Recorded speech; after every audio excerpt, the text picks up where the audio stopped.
الحمد للہ رب العالمین والصلاة والسلام علی رسول الکریم اما بعد فاعوذ باللہ من الشیطان الرجیم بسم اللہ الرحمن الرحیم وعن ابی قتادۃ ان رسول اللہ صلی اللہ علیہ وسلم قام فیہم فذكر لهم أن الجهاد في سبيل الله والإيمان بالله أفضل الأعمال فقال رجل فقال يا رسول الله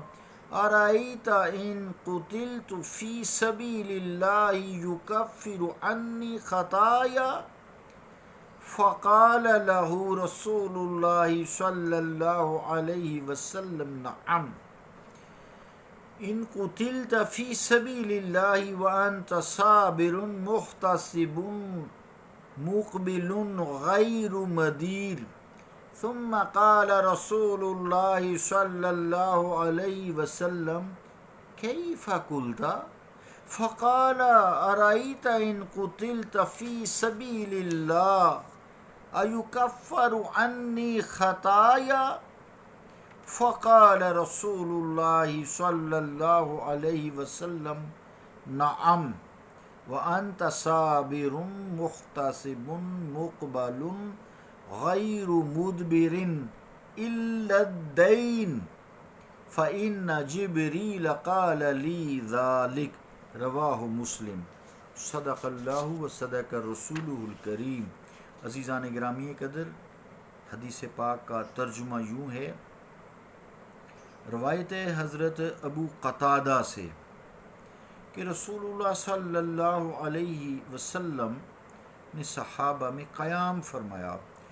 تو ان سے ذکر فرمایا کہ اللہ کی راہ میں جہاد اور اللہ پر ایمان لانا تمام اعمال میں افضل ہے۔ تو ایک شخص کھڑا ہوا، پھر بولا یا رسول اللہ، فرمائیے اگر میں اللہ کی راہ میں قتل کیا جاؤں تو میرے تمام گناہ مٹا دیے جائیں گے؟ تو اس سے رسول اللہ صلی اللہ علیہ وآلہ وسلم نے فرمایا ہاں، اگر تو اللہ کی راہ میں قتل کیا جائے حالانکہ تو طالب ثواب ہو، آگے جاتا ہو، پیٹھ پھیرتا نہ ہو۔ پھر رسول اللہ صلی اللہ علیہ وآلہ وسلم نے فرمایا تو نے کیا کہا؟ وہ بولا کہ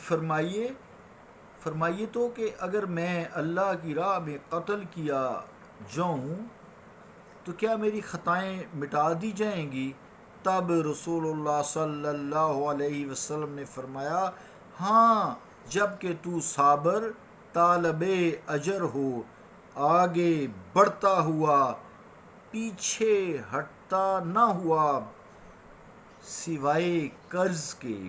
کیونکہ مجھ سے جبریل نے یہی کہا۔ مسلم۔ اللہ اور اس کے رسول کا قول سچا ہے۔ عزیزان گرامی قدر، یہاں واضح تو یوں حضور علیہ الصلوۃ والسلام کا ہر کلام ہی، آپ کی ہر ادا ہی واضح ہے، قول و فعل ہی واضح ہے، اور ہر مجلس واضح ہی ہوا کرتی تھی، مگر بعض دفعہ آپ صلی اللہ علیہ وآلہ وسلم اہتمام کے طور پر کلام فرمایا کرتے تھے، یہ بھی انہی میں سے تھا، اہتماماً کلام فرمایا۔ خیال رہے کہ یہاں ایمان اور جہاد کا فی سبیل اللہ تعلق ہے، تو ایمان دل کا عمل ہے، دل، اور جو جہاد ہے وہ جسم کا عمل ہے۔ ایمان جو ہے وہ تو باعث نجات ہے، ایمان باعث نجات ہے، اور ظاہری اعمال ذریعہ ترقی درجات ہے۔ ایمان باعث نجات ہے، اور جو اعمال ہیں جو جسم کرتا ہے وہ درجات کی ترقی کے لیے ہے۔ بعض حالات میں جہاد نماز سے افضل ہو جاتا ہے، اور بعض اوقات نماز جو ہے جہاد سے افضل ہو جاتی ہے۔ عام حالات میں نماز جو ہے، عام حالات میں جہاد کا موسم نہیں ہے یا ابھی وقت نہیں ہے تو جہاد نہیں ہو رہا، امن ہے، تو نماز جہاد سے افضل ہے۔ یہاں وہی خاص حالات مراد ہیں، لہٰذا یہ حدیث ان احادیث کے خلاف نہیں جن میں نماز کو افضل اعمال قرار دیا گیا ہے۔ تو یہاں چونکہ جہاد کا تذکرہ ہے اور جہاد کا وقت ہے، اس لیے حضور صلی اللہ علیہ وسلم نے فرمایا کہ جہاد اور اللہ تعالیٰ پر ایمان لانا تمام اعمال سے افضل ہے۔ حق یہ ہے کہ یہاں پھر جو سوالی کا سوال ہے خطا، تو یہاں خطا سے مراد سارے کبیرہ اور صغیرہ گناہ ہیں، تمام حقوق اللہ بھی ہیں اور حقوق العباد سارے اسی میں شامل ہیں۔ یہاں تمام گناہوں کی معافی کا تذکرہ ہے کہ شہید کے سارے گناہ بخش دیے جاتے ہیں۔ تو اس معافی کے لیے بھی دو قیدیں ارشاد ہوئیں، یہ تب معافی ہوگی نا۔ ایک تو یہ ہے کہ جہاد صرف فی سبیل اللہ ہو، اخلاص سے ہو، کہ اس میں کوئی ریاکاری یا ذاتی غرض نہ ہو۔ دوسرے وہاں گھبرانا نہیں ہے، سینے پہ تیر کھانا ہے، گولی کھانی ہے، پیٹھ پھیر کے نہیں بھاگنا۔ لیکن ایسا ہے کہ بعض اوقات جنگ کے جو ہوتے ہیں پینترے، جنگ میں دو پیج جسے کہتے ہیں، اس کو بدلنے کے لیے پیچھے بھی ہٹنا پڑتا ہے، وہ کوئی ایسی بات نہیں ہے۔ یا رسد لانے کے لیے، رسد منگانے کے لیے،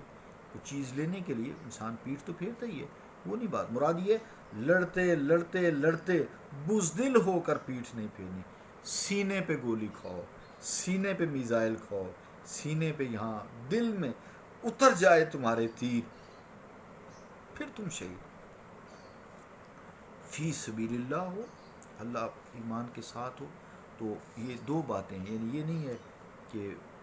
بزدل ہو اور پیچھے سے کسی نے گولی مار دی، یہ خاص اس کے لیے، اس کے سارے گناہ اللہ تعالیٰ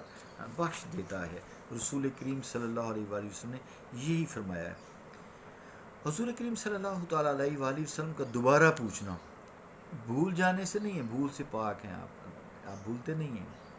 حضور صلی اللہ علیہ وسلم کا سوال کا دہرانا سوال کی اہمیت بیان کرنے کے لیے ہے، تاکہ صحابہ سمجھیں کہ جہاد کتنا ضروری ہے اور جمع مردی سے، بہادری سے لڑنا ضروری ہے۔ تو خوب یاد ہے آپ کو سوال، پھر پوچھا ہاں بھائی فلاں شخص تو نے کیا کہا تھا؟ تو پھر اس نے وہی کہا جی اگر کوئی میں لڑوں اللہ کی راہ میں تو قتل کر دیا جائے تو کیا اللہ تعالیٰ میرے سارے گناہ بخش دے گا؟ آپ نے فرمایا ہاں، لیکن قرضہ نہیں بخشا جائے گا تجھ سے۔ تو قرضے سے مراد ایسا قرضہ ہے جس میں دینے کی نیت نہ ہو، جس میں دینے کی نیت ہو، قرض بھی لیا ہوا ہو اور وہ قرض جو ہے دینے کی نیت ہو، لیکن جہاد کا وقت آ جائے،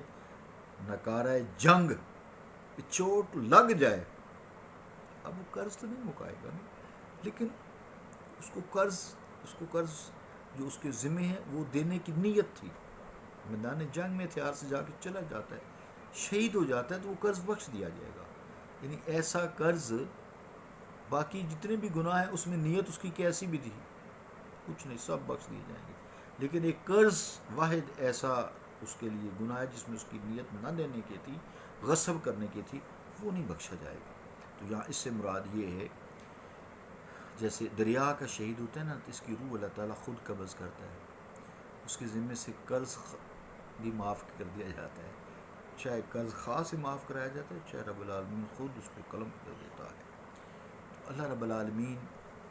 کا یہی حکم ہے، کیونکہ رسول کریم صلی اللہ علیہ وسلم وہی بات کرتے ہیں جو آپ کی طرف وحی ہوتی ہے، وما ینطق عن الہویٰ، میرے مصطفیٰ تو اپنی خواہش سے کوئی بات نہیں کرتے، سورہ نجم، ان ہوا الا وحی یوحیٰ، یہ وہی بات کرتے ہیں جو آپ کی طرف وحی کی جاتی ہے۔ پھر وحی بھی آئی تو یہ وحی ہوئی، کچھ علماء خیر فرماتے ہیں کہ یہ وحی پہلے آئی تھی، لیکن حقیقت یہی ہے کہ جبرائیل امین بھی پہنچ گئے اللہ کے راستے میں، جب جہاد کا تذکرہ ہوا نا تو جبرائیل امین بھی جب پہنچ گئے تو کہا آپ صلی اللہ علیہ وسلم نے